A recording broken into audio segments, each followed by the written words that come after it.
What's going on, party people? My name is Solomon and I am an artist, and thus I go by Solomon the Artiste. If this is your first time visiting my channel, please go ahead and hit that subscribe button because it would do me such a great service. However, I do always like to say also that you do not need to feel pressured to hit that subscribe button. Watch this video since you're already here, watch another 2 or 3 videos, and if you like my content, then please hit that subscribe button because I would absolutely love to have your viewership.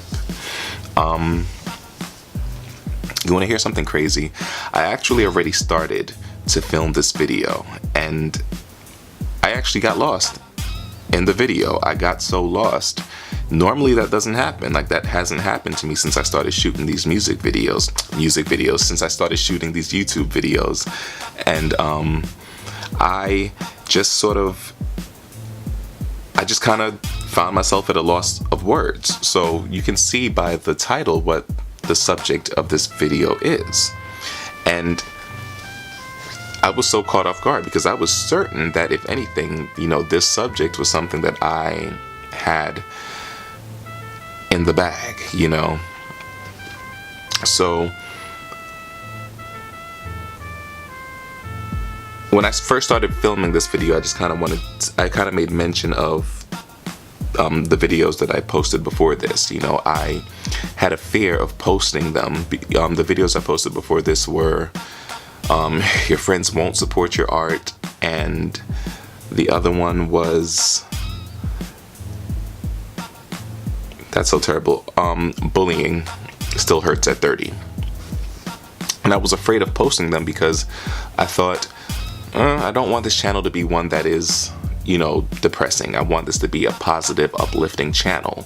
But these things are definitely a part of who I am. These things are subjects that I have or had to overcome. And I am an overcomer. And that is a positive thing. That is a beautiful thing. Sometimes, I might fall back into situations. I might fall into a depression here or there, but I overcome via art and definitely via Christ. And so I realized that it's necessary for me to speak these things, because if I just put up a front as if everything is great and fine and dandy, then, that puts out this false idea that my life is perfect or that I am completely content, where in fact that's not the case. Some days I have bad days, some days I have great days. Just like some days I have great skin days. I think today is better than it was in those other videos. But it's just how it is. Some days I have severely dry skin, and I moisturize as best as I can. And it may not work as much as I'd like it to, but I want to shoot this video anyway. So that's what I mentioned in the first version of this video that you're watching. The reason that this subject I wanted to speak on, came up is because, well, it's something that's existed for quite some time. With the likes of someone like Lecrae, for example. First of all, my understanding of what a Christian artist is versus an artist who is a Christian is that a Christian artist, they create art that is specifically geared towards the Christian folk, toward the church folk. And so, whether that's theater, film, music, I apologize if you're hearing a helicopter. I know this mic is pretty good, but maybe you're not hearing it. I don't know. Maybe I just told on myself. We'll see. But hold that thought, because my battery's about to die. Well, hopefully everything is not too different. I hope that I can remember where I left off. But basically, let's see. So I'll just start from, so basically a Christian artist is someone who creates art specifically for the Christian folk, and whether that is, music, film, theater, what have you, radio, I don't know, apps, are created specifically for the Christian folk, for the church folk. Now, an artist who is a Christian, they will create things that are not geared toward the Christian folk per se, but that, if anything, is inspirational. You know, Christian folk can enjoy it. But the world can enjoy it also. But that's where the line becomes very fine. That's where things start to get a little fuzzy. And that brings to mind someone like Lecrae. You know, he was in a bunch of controversy because he speaks very candidly about not being a Christian artist. He is an artist who believes in Christ and serves Christ, basically. But he says all the time that he is not a Christian artist. He's not a Christian rapper. He's a hip-hop artist. His music is just clean. And there's been a lot of controversy around that because he is nominated all the time for Christian-based awards. And I think he had actually won one, I think a Duff Award or something. And people like Kirk Franklin took offense to that because he was so glad for the award. He accepted that award. And I will admit, I agree with that. You know, if you basically what you're saying is that it's like you don't know what Lecrae is, because he says he's not a Christian rapper. He's a hip hop artist who's a Christian. And it's like his music isn't necessarily, from what I understand, because I don't listen to that much Lecrae, but from what I understand, his music isn't necessarily, it's not conscious rap, like say someone like Common, but it's not positive in the sense of just being uplifting, as it is positive in the sense of of being clean. Does that make sense? I feel like that's something that makes sense, but it's so much that it's like, that's probably why I shouldn't say that, I don't want to get myself in trouble, but it's a lot, you know, and I think that's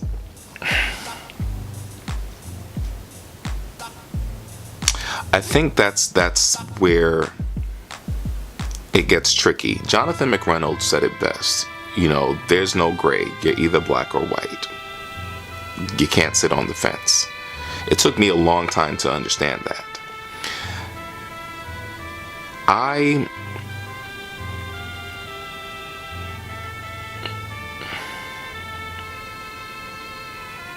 Even for me, that gets a bit difficult because I try as best as I can to function via the Holy Spirit, you know, because the truth is, as Christians, we're absolutely supposed to go into the world and share the word of Christ, you know, introduce the world to Christ. And for someone like me, it's strange. My journey has been very full circle. You know, I grew up in the church. I had a moment where an elder made me feel like crap. And that just sort of pushed me away from the church. Now, I didn't do what kids normally do when they stray from the church, which is, you know, fall into alcohol, into drugs, into sex, and all these things. I just fell into music that wasn't gospel, you know? And I remember even, you know, someone that I worked with in a retail store had said to me one time, I never forgot this, that I was too wholesome, that I needed to dirty up my image a bit in order to have success in the music industry. And I took that to heart. And so I started singing, like, because all of the songs that I was singing at the time either had to do with love, being in love, falling in love, being hurt, you know, breaking up with some chick, you know, pretty much just being inspired by my life or the life of friends around me and things like that. And eventually I began to sing more about, I tried to find ways to be slick about it. I tried to sing about making love as opposed to having sex. But it just seemed to not be enough. And eventually I just started becoming explicit in my lyrics. And it was interesting. People would hear these songs that I would write and record, and they would ask, "That's dope. Who's that for?" And I would say, "Well, what do you mean?" And I'm like, and they would say, "Well, I mean, you wrote this for, who'd you write? What artist did you write this for?" And I'm like, "Well, I wrote it for me. It's, you know, it's gonna be a part of my demo, this and that." And they would look at me like, "This, it sounds good, but it's not you. It don't make sense. It doesn't fit." And it was always this, I don't even know what it's. I don't. I mean, I think even looking at me, I don't look like the dude that would be singing, I don't know, Trey Songz, you know, lyrics and things like that. I'm not that dude. I accept that. As a matter of fact, I did, again, I apologize for the helicopter. I did a show, as a matter of fact. It was an R&B show.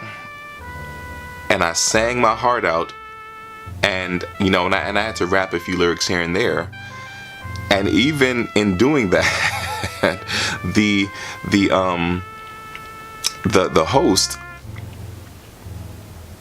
said, this is not the first time this has happened to me, by the way. The host called me out and said, something tells me you're supposed to be giving us some kind of gospel or something. And that's not the first time that I've heard that, you know. I'm beginning to, maybe that's divine intervention. You know, maybe that's the Lord telling me, you know, complete the circle, come full circle, you know. And I don't know. But the point I'm trying to make is, I don't know, there's really not a point to make, I guess. You know, the whole artist who is Christian thing can become kind of blurry and fuzzy because, you know, for me, you know, stepping outside of music, you know, as an actor, it becomes difficult. There are not many parts for an actor who just wants to act in something clean. Like, it's weird. I personally don't necessarily mind, you know, a love scene, you know, but I don't want to show, you know, explicit parts of my body. You know, I don't mind a scene where I have to get loud and belligerent and angry and whatnot, but I don't want to cuss, you know, and those opportunities are very far and few. In general, they dwindle to far less than that for a man of color. Because let's be real, a man of color on television and film and whatnot is usually seen as, you know, as a thug, as a drug lord, as, you know, all these negative things, as a druggie, you know. And cussing is required. I remember I did an audition where every third word it felt like was a F-bomb. And I committed to it. I'm not gonna lie, I committed to it. I committed to the audition. But the casting director, I think, could sense that I just was not comfortable. As a matter of fact, I did a song recently. So I wrote this song years ago called Fall Back. And it's literally, this was when, you know, right around the time where someone told me to dirty up my image. And the song is literally about telling dudes, you know, have some respect. You see that she's with me, you know, don't try to spit game. You see that she got a man already. And so, and that's something I've experienced a lot, because as big and tall as I am, I think it's very clear that in my natural life, I'm a very gentle soul, a gentle giant, if you will. And so that song for me was a real song. But because I was trying to dirty up my image, I was using the N-word a lot. In my general life, I don't use the N-word. I don't like it. I don't think anyone should be using that word, black and especially not white. But because I was trying to, at the time I was working toward this major label deal, and I felt like I have to swallow my pride and just do this to get on. I wrote the song, and people really, really liked it. I never really did anything with the song though. Recently, I started. The song came back up. I was working with a different producer, and we kind of completely changed the song from what it was. We've made it sort of a trap. We made a trap version basically, and I recorded the song. I liked the way the song sounded, but the producer, thank God he was so honest with me. He pulled me out the booth, and he says to me, he started asking me about my background. You know, what's your nationality? What are you mixed with? And I didn't understand at first, but I told him, you know, Jamaican, German. Why? What's good? He said the way that I said the N-word, there was so much there was so much power behind it, but it wasn't the power of, you know, of like, you know, two black dudes from the hood, you know, approaching each other. It was this sort of, you know, I think what he was basically trying to say is, it sounds like it the way I said it, it was as if my white half completely took over. And that's not the case. What that really is just, I don't feel comfortable saying the word, but, you know, I want to negate that by overcompensating with volume, I guess. That derives from an experience I had doing a stage play called Oleana. In this stage play, again, I played a professor, and I had to basically cuss out this student who was accusing me as a professor of sexually harassing her. And I'll never forget my director, God rest his soul, I miss you, Tim. He pulls me aside and says, you know, Solomon, I need you to really get behind these words. I know that you're not comfortable using this language, but if you're going to do this part, and I need you to do this part, you have to commit.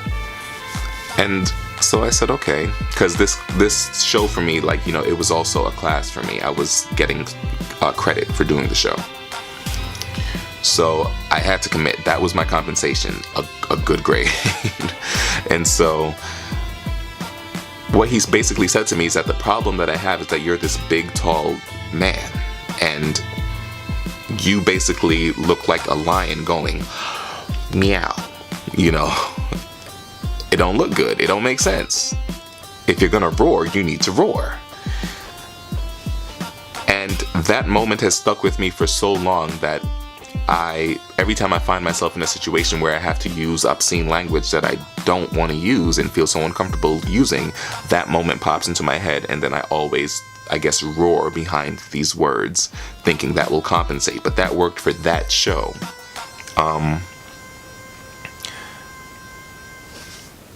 Yeah.